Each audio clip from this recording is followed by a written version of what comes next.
Bagaimana jika kamu terjebak di dalam sebuah ruangan yang dipenuhi zombie, dan hanya ada satu cara sederhana untuk melarikan diri? Kamu harus menembak para zombie satu persatu, lantai demi lantai, sampai akhirnya berhasil mencapai atap, tempat para zombie tidak bisa bertahan di bawah sinar matahari. Tapi dengan ratusan zombie yang menghalangi jalanmu menuju kebebasan, apakah kamu benar-benar bisa keluar hidup-hidup?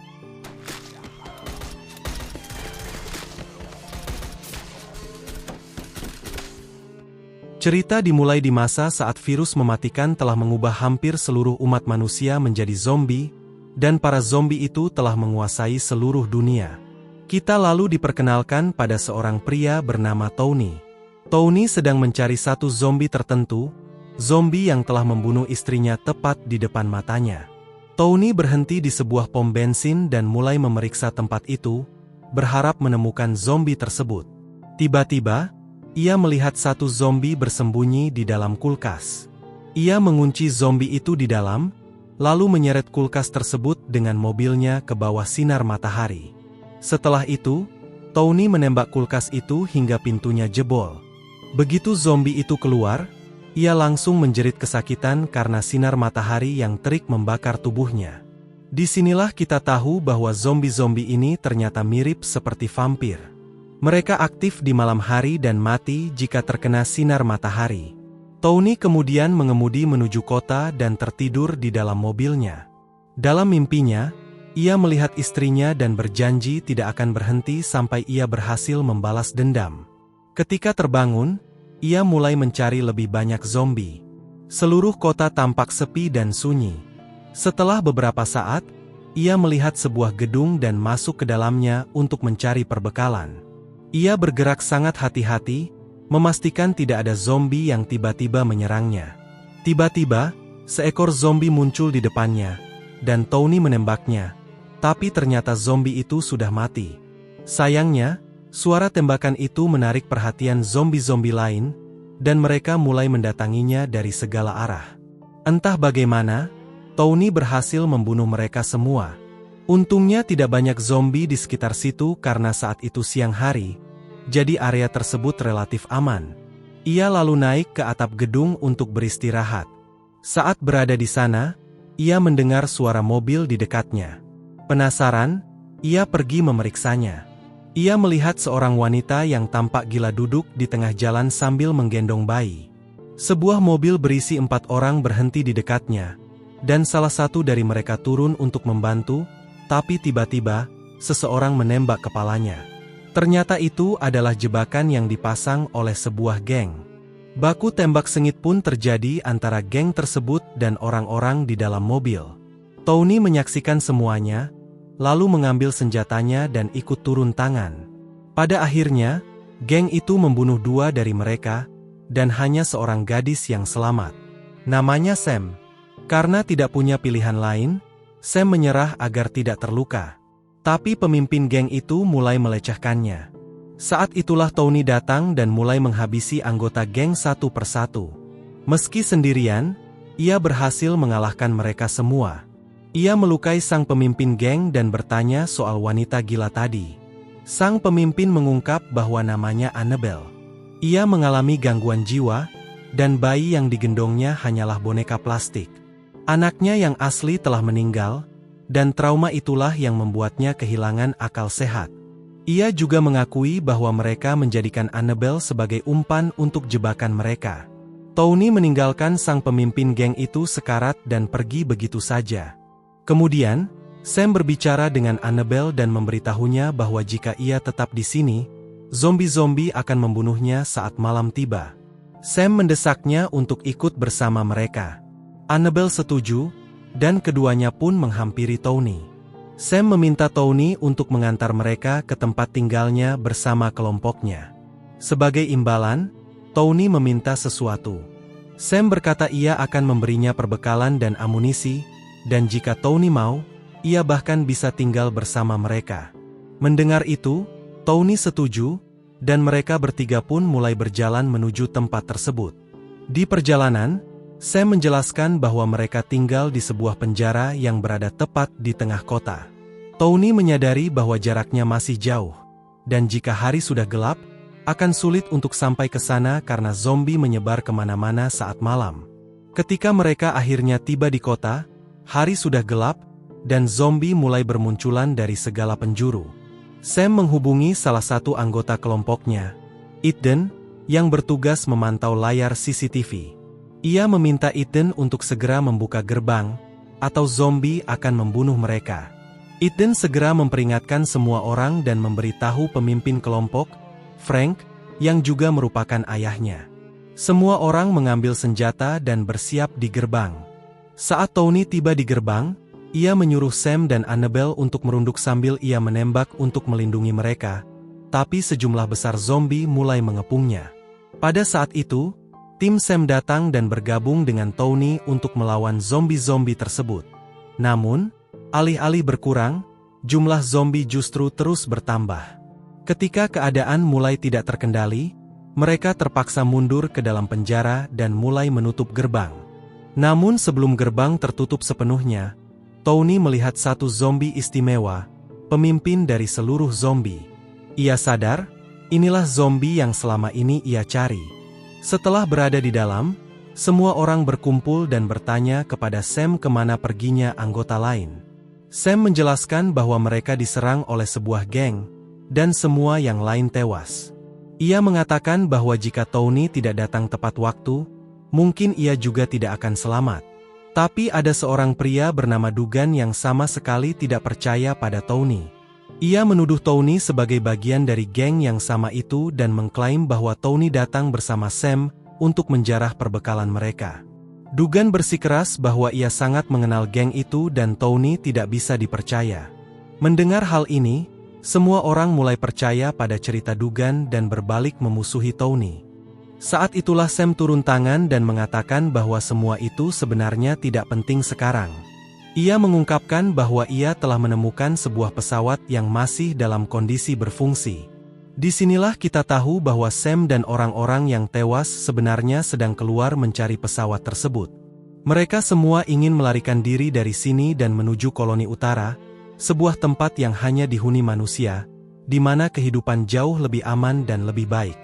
Setelahnya, Sam mengajak pemimpin kelompok, Frank, beserta beberapa orang lainnya, masuk ke ruang peta dan menunjukkan lokasi pesawat tersebut.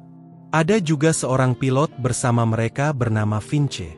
Mereka memutuskan bahwa begitu fajar tiba, mereka akan berkendara keluar dan menuju pesawat itu. Sebelum tidur, Frank memberitahu Tony bahwa ia tidak mempercayainya.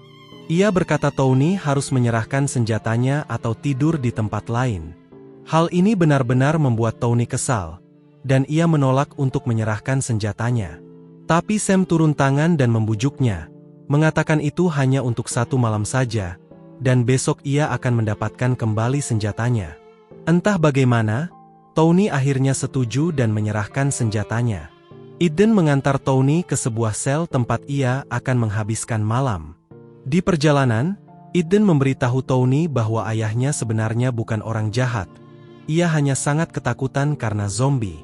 Ethan juga mengungkapkan bahwa saudaranya yang lain telah berubah menjadi zombie, dan sejak saat itu ayahnya tidak pernah sama lagi. Tony berkata ia mengerti dan tidak keberatan dengan itu. Kemudian Tony menyebutkan bahwa ia melihat seekor zombie yang sangat kuat di luar sana, zombie yang dikelilingi dan dipatuhi oleh semua zombie lainnya.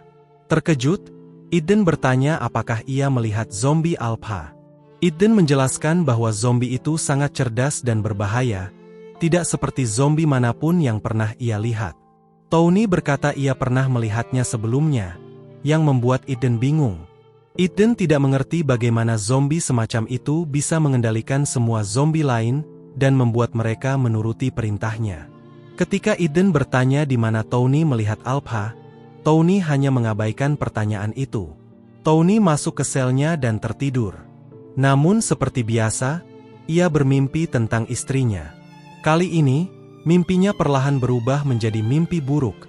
Istrinya berubah menjadi zombie dan hendak menyerangnya. Ia terbangun dengan panik dan melihat Sam duduk di luar sel, menunggunya. Sam meminta maaf karena telah menguncinya, tapi katanya itu perlu demi keselamatannya. Keduanya lalu duduk dan mengobrol. Sam menceritakan tentang tunangannya, yang merupakan kakak Ethan, yang juga berubah menjadi zombie karena virus itu. Ia berkata kehidupan mereka begitu indah sebelum wabah terjadi, dan mereka hampir menikah, tapi semuanya berubah dalam sehari. Ia masih percaya bahwa mungkin kehidupan bisa menjadi lebih baik lagi jika mereka berhasil mencapai koloni utara. Tony berkata kepadanya bahwa tidak ada lagi tempat di dunia ini yang benar-benar aman dari zombie. Sam memperingatkannya untuk menjauh dari Alpha, karena zombie itu telah membunuh banyak orang mereka. Dengan suara sedih, Tony berkata bahwa Alpha telah merenggut hal paling berharga darinya, istrinya. Ia telah menunggu selama 1 tahun untuk hari di mana ia akhirnya bisa berhadapan langsung dengan zombie Alpha. Tak lama kemudian, seorang penjaga mendengar suara keras dari luar dan pergi memeriksanya. Namun tiba-tiba, zombie menyerangnya, melukainya, dan menjatuhkannya sebelum menyebar ke segala arah. Tony mengambil kunci dari penjaga itu dan membuka selnya. Sementara itu, semua orang mengumpulkan anak-anak dan para wanita, lalu bersembunyi di sebuah sel besar agar aman dari zombie. Namun seekor zombie yang kuat berusaha menerobos masuk. Tepat saat zombie itu hampir berhasil masuk, Tony muncul dan melumpuhkannya, menyelamatkan semua orang di dalam. Setelah semua zombie yang mencoba masuk berhasil dibunuh, kelompok itu berkumpul untuk memeriksa siapa saja yang terinfeksi. Ternyata satu prajurit telah tergigit. Sambil menangis, ia berkata ingin tetap hidup, bahkan jika lengannya harus dipotong. Tapi semuanya sudah terlambat, virus telah menyebar ke seluruh tubuhnya. Dengan mata berlinang, semua orang mengucapkan selamat tinggal, dan Frank terpaksa menembak kepalanya. Ketika matahari terbit, sang pemimpin dan timnya mencoba membuka pintu garasi, tapi pintu itu tidak bergeming sedikit pun, seolah telah dikunci dari luar.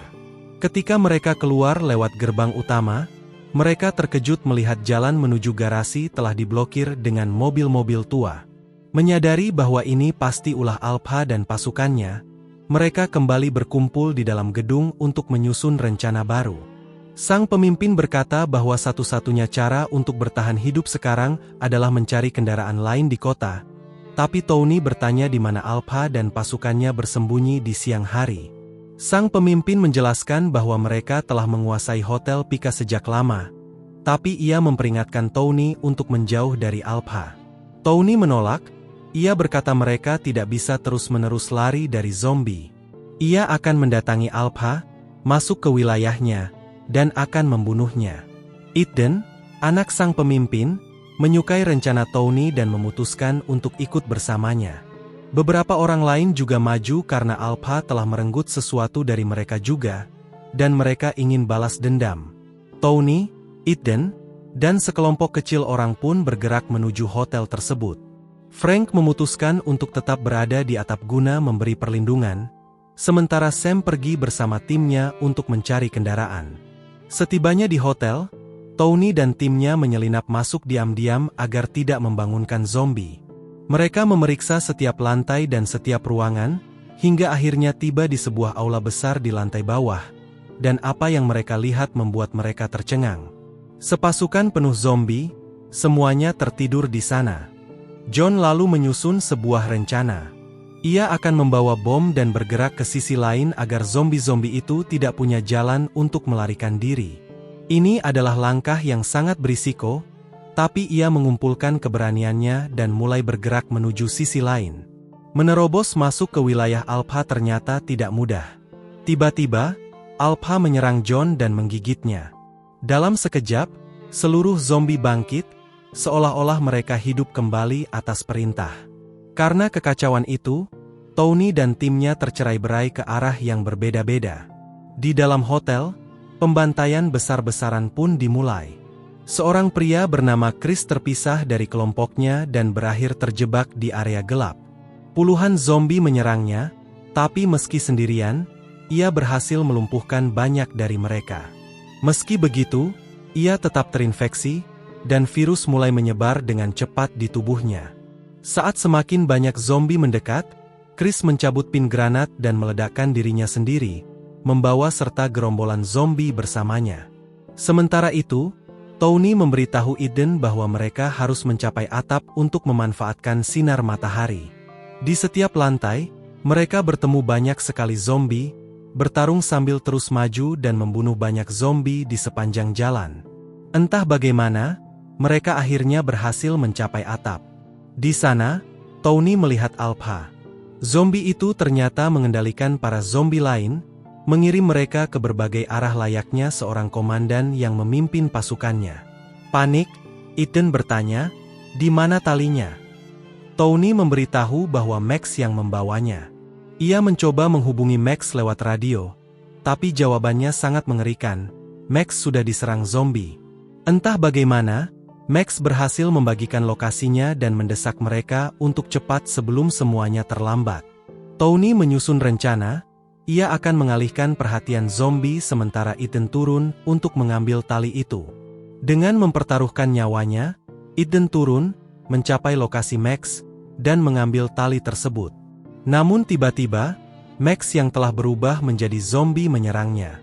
Tepat saat Max hampir menggigit Eden, di detik-detik terakhir, Tony datang dan menyelamatkannya. Saat mereka berusaha kembali naik, zombie-zombie kembali menyerang.